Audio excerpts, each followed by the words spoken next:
This time, the charges stick, and the Teflon Don may now spend the rest of his life in prison. John Gotti, guilty on all counts. We'll have team coverage, including Barry Cunningham at the courthouse when the verdict came down. Ed Miller with live reaction from Gotti's Howard Beach neighborhood. Dave Browdy talks with experts on what it means to organize crime. And Jason Carroll with a look back at the 7-week trial and what comes next. And now, Heidi Tom, Marvin Scott, Jerry Gerard with sports, and Bob Harris with the weather. This is the Channel 11 News at 10. Good evening. It's a guilty verdict that prosecutors hope breaks the back of organized crime in New York City. Gambino crime boss John Gotti and his co-defendant Frank Locasio guilty on a host of felonies that could send them to prison for the rest of their lives. Barry Cunningham was at the Brooklyn Federal Court when the verdict came in.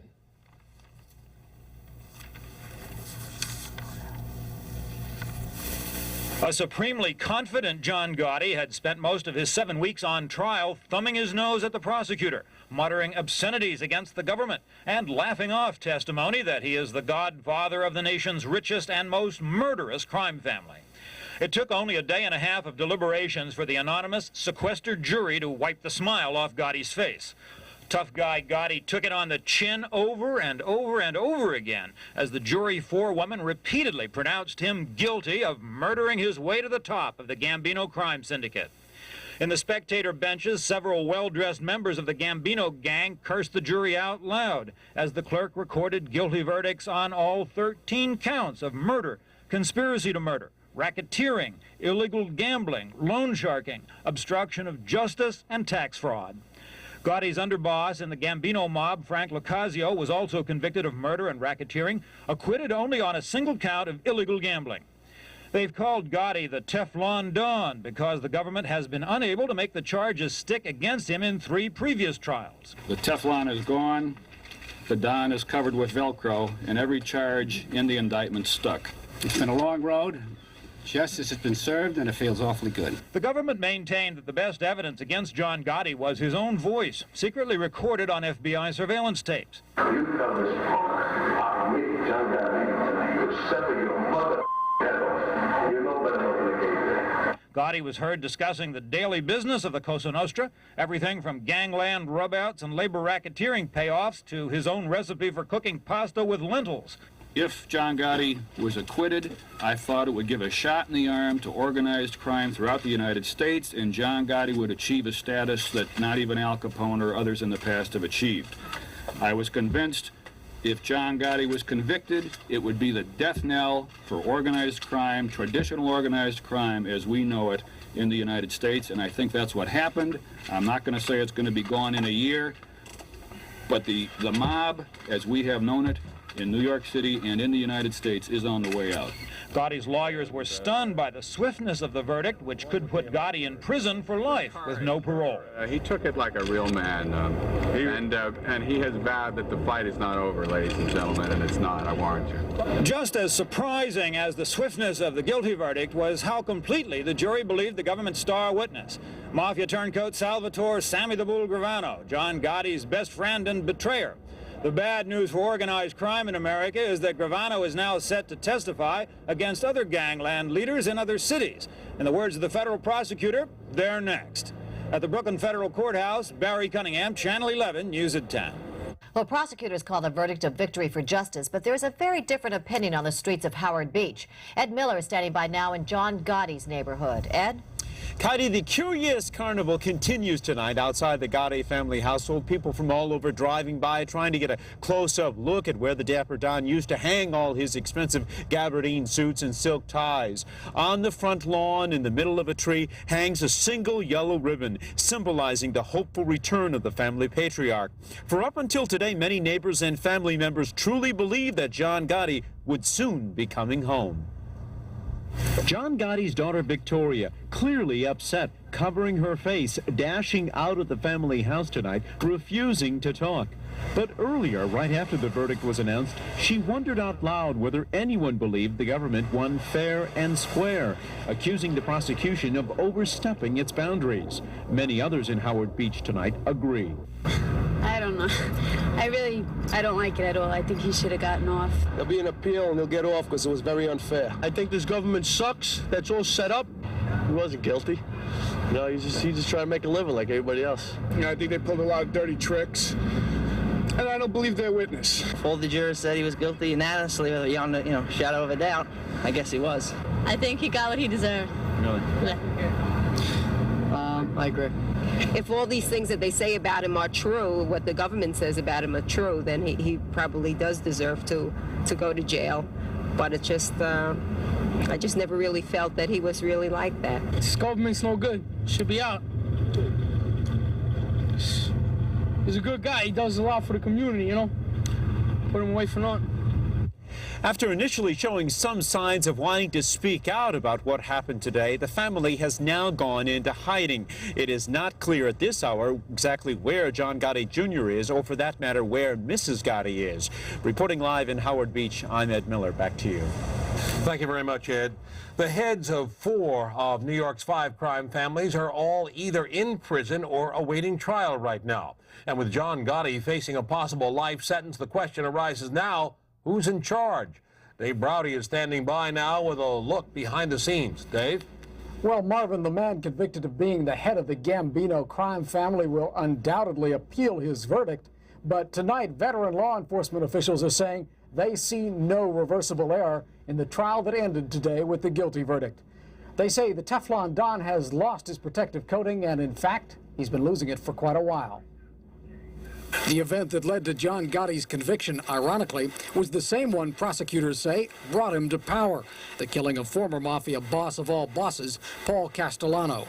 Now they say not only is Gotti in danger of losing his job as head of the Gambino family, his son Junior, the reputed acting boss, is believed in danger of losing his life. I think Junior Gotti, who's really a Neanderthal, I mean, he was never an entity at all. Just because of his father, he was put in that position. This kid is a zero, a complete zero. As I pointed out earlier, he should be looking over his shoulder from now on. Former federal prosecutor Rudolph Giuliani hailed the conviction and said he couldn't imagine a judge in the Court of Appeals wanting to reverse the jury's quick verdict. This was a case in which it would have been inconceivable that a jury wouldn't convict him. There was every form of evidence imaginable, and then some. So this was a case beyond any doubt. But veteran criminal defense lawyer Barry Slatnick, who once defended Gotti, says there was reversible error, more than enough to force a new trial. The main issue of the Gotti case originally was, how could you take a man's lawyer away from him? The second issue then became, how do you take his defense away from him? This has now become a collage or a mosaic of unjust acts. I think the Second Circuit will deal with this thing appropriately. Bruce Cutler, Gotti's attorney of choice, is out of town at another trial. He released a statement calling this trial a railroad job from the get-go. The government, he said, didn't want a fair fight because they knew they couldn't win. The appeal, he said, will be a fight that the government will have second to none. But while the legal battles over John Gotti's fate continue, the Gambino family he's convicted of running is said to be in flux. The question, who will be the next to take the Mafia leadership? If I had to pick somebody to run that family, it'd be Jimmy Fiala. But on the other hand, if I was Jimmy Fiala, I wouldn't want that family, because once you put yourself in that position of leadership, the scrutiny of the government and the media comes down on you like a ton of bricks. There are several other mob indictments believed to be imminent, and both prosecution and defense sources have suggested that Gotti's former lawyers, Bruce Cutler and Gerald Shargell, are themselves the subjects of grand jury scrutiny. One family untouched by these latest indictments, the Genovese family, is said to be the next one that the federal prosecutors are working hard at bringing down. Katie, Marvin? Thank you very much, Dave. The repercussions from today's verdict are being felt in Washington as well. But Brooklyn Congressman Charles Schumer says the fight against organized crime is far from over. Sometimes fighting organized crime is like fighting the Hydra. You chop off one head and 2 new heads occur. So certainly the traditional Cosa Nostra has been weakened, not only by this prosecution, but by the series of prosecutions. But now there are new gangs on the horizon taking their place. You have the triads, the Asian triads, you have the Jamaican posse. All of these are on the horizon and will inevitably try to fill the vacuum that is created by John Gotti's conviction. So the fight on organized crime is sort of a never-ending war. Schumer says the lessons learned in the Gotti trial can be used to help put away other mobsters. Anyone who thinks... It took prosecutors 4 trials and 6 years to finally win a guilty verdict against John Gotti. Jason Carroll is standing by now in Little Italy with a look back at the case that put the Dapper Don away. Jason? Heidi, it's quiet right now in front of the Ravenite Social Club. It was here at the club in Little Italy where John Gotti did much of his wheeling and dealing. It was his inner sanctum, a safe place. It was also the place where the FBI taped Gotti while he allegedly plotted a murder. Those tapes highlighted a lengthy and highly publicized trial that ended in today's stunning verdict. The type of trial Hollywood movies are made of. The U.S. government versus John Gotti, reputed godfather of the country's most powerful mafia family, the Gambinos. The trial was marked by dramatic testimony from Salvatore "Sammy the Bull" Gravano, the star witness who turned against his former friend and alleged mob boss. The most serious charge against Gotti, he masterminded the 1985 rub-out of mob boss Paul Castellano. Gotti's right-hand man took the stand to squeal on his old boss.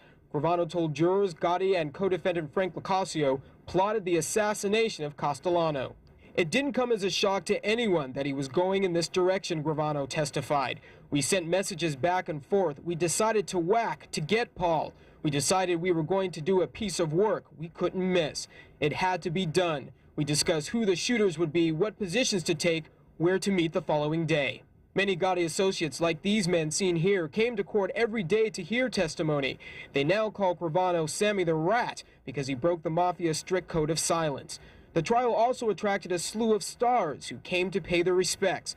Movie star Mickey Rourke, TV actor John Amos, 60s recording star Jay Black, and Anthony Quinn, who lashed out at Gravano for snitching. I was raised on the east side myself in Los Angeles, and that was the worst sin one could report. The government called 37 witnesses during the lengthy trial, but it was Gotti's own voice that was perhaps the most damaging testimony of all. Prosecutors relied heavily on 8 hours of secret FBI recordings of Gotti. At one point, Gotti worries about going to jail and asked Gravano to head the family.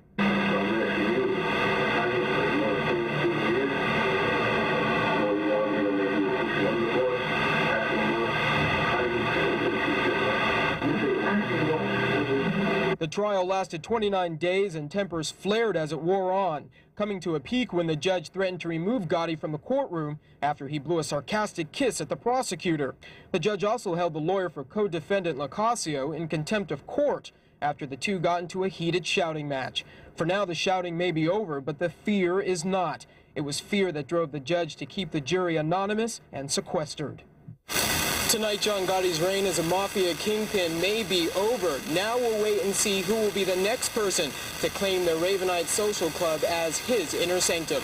Reporting live from Little Italy, Jason Carroll. Now back to you. All right, thank you for that report, Jason. Lots more ahead on this